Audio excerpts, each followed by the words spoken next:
ધારી અને બગસરાના ક્ષત્રિય સમાજ દ્વારા અપાયું આવેદનપત્ર। ધારી પ્રાંત કચેરી ખાતે ક્ષત્રિય સમાજ એકત્રિત થઈને આપ્યું આવેદનપત્ર। ગીગાભાઈ ભમ્મરે કરેલી ટિપ્પણીના વિરોધમાં આપ્યું આવેદનપત્ર। ધારી અને બગસરા ક્ષત્રિય સમાજ દ્વારા ગીગાભાઈ ભમ્મરની વાણી વિલાસ મુદ્દે રોષભેર આપ્યું આવેદનપત્ર।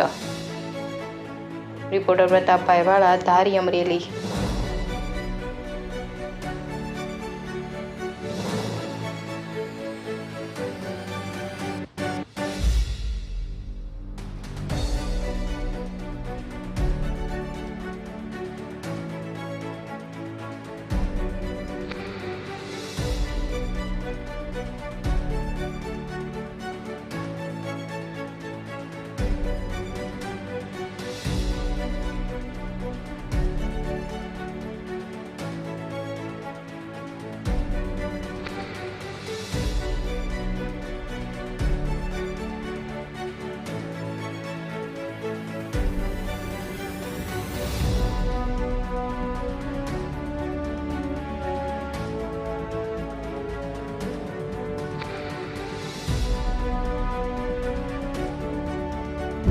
આજરોજ અમે બધા ધારી તાલુકા તથા બગસરા તાલુકાના કાઠી ક્ષત્રિય સમાજના જે ગીગાભાઈ ભમ્મર જે કામળિયાવાડના અમારા કુળદેવી માતાજી જે કમળાઈ માતાજીના વિશે જે અપશબ્દો બોલેલા છે તેના વિશે બધાએ નાયબ કલેક્ટર સાહેબ શ્રી ધારી મુકામે એક આવેદનપત્ર દેવા આવેલા છે।